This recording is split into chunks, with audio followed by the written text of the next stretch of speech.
लोकशाही हा प्रत्येकाला मूलभूत अधिकार देणारा हक्क आहे। डॉक्टर बाबासाहेब आंबेडकर यांनी लिहिलेल्या संविधान या राज्यघटनेतून प्रत्येक मानवी जीवनाला न्याय देण्याचा प्रयत्न झालेला आहे।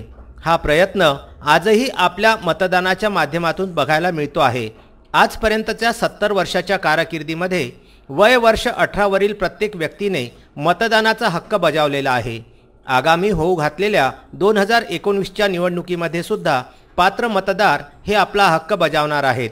प्रत्येक निवडणुकीमध्ये गरीब, श्रीमंत, शिक्षित, अशिक्षित, पुरुष आणि महिला, युवक युवतींच्या मताला सारखेच मूल्य आहे। त्यामुळेच मतदान हा लोकशाहीचा खरा गाभा आहे। हा लोकशाहीचा उत्सव आहे। मतदान हे प्रजातंत्र पद्धतीतील एक महत्त्वपूर्ण कर्तव्य आणि जबाबदारी सुद्धा आहे। मतदानामुळेच देशाचं उज्ज्वल विकासात्मक भवितव्य घडविले जातं। त्यामुळे मतदानाला पात्र असलेल्या जनतेने मतदान करण्याकरिता पुढे यायला पाहिजे। हे तर झाले, परंतु दिव्यांग या वर्गाचा विचार सहसा कुणी करताना आढळून येत नाही। यावेळी मात्र त्यांना शासनाने विशेष प्रावधान उपलब्ध करून दिलेले आहे, कारण त्यांच्या मूल्यवान मताला सुद्धा तेवढाच अधिकार आहे जेवढा की एका श्रीमंत किंवा गरीब कुटुंबाच्या मताला आहे। दिव्यांगामध्ये मतदानाची जनजागृती व्हावी याकरिता डॉक्टर नरेंद्र भिवापूरकर अंध विद्यालय वडाळी अमरावती येथे दिव्यांग नोंदणी अभियानांतर्गत आश्रित अंध कर्मशाळेमध्ये दिव्यांगाकरिता ईव्हीएम मशीनबाबत प्रात्यक्षिकांद्वारे जागृती केली गेली। यामध्ये ईव्हीएम मशीनवर असलेल्या उमेदवारांची नावे कशी ओळखावीत, त्यांचा क्रमांक तसेच ब्रेल लिपीमध्ये लिहिलेल्या क्रमांकावरून मतदान कसे करता येईल, व्हीव्हीपॅट आणि बॅलेट पेपरबाबत मतदानाची संपूर्ण माहिती उपलब्ध करून दिली।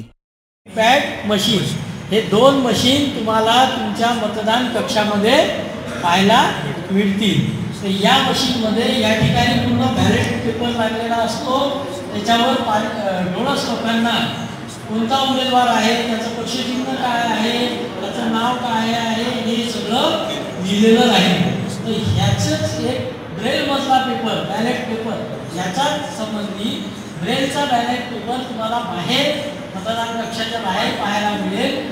तो बॅलेट पेपर घ्यायचा, त्याच्यावर आपला उमेदवार किती क्रमांकावर आहे त्याचा अनुक्रमांक शोधायचा आणि त्याचा अनुक्रमांक लक्षात ठेवून उजव्या बाजूला सगळ्यात शेवटी ब्रेलमध्ये जे अंक आहेत त्याच्यावरून आपल्या उमेदवाराचा अंक शोधून त्याच्या बाजूला जे खाचीमध्ये बटन आहे मतदानाचं ते बटन दाबून आपण मतदान करू शकतो।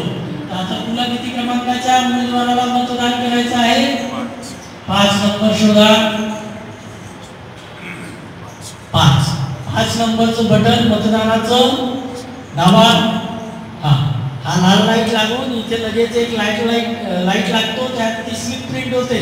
ती तुला पाहता येणार नाही पण डोळसाला पाहता येते, म्हणून तू इथून जायचं नाही जोपर्यंत तुला ऐकू येत नाही।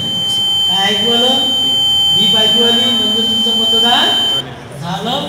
आता तुम्ही बाहेर जाऊ शकता। येत्या 18 एप्रिल रोजी अमरावती लोकसभा मतदारसंघामध्ये 2019च्या निवडणुका होऊ घातलेल्या आहेत। मात्र आता हे मतदार कुणाला मतदान करणार हे मात्र अद्याप गुलदस्त्यातच आहे। या मार्गदर्शन शिबिरामध्ये मंडळ अधिकारी राजेश चौरपगार, तलाठी निलेश रायबोले, निलेश क्षीरसागर, मनीषा चंदनखेडे, ए चौधरी, समाज कल्याण सहाय्यक उपायुक्त दीपा हेरोळे, व्यवस्थापकीय संचालक पंकज मुदगल आदी उपस्थित होते। VCN news bureau Amravati.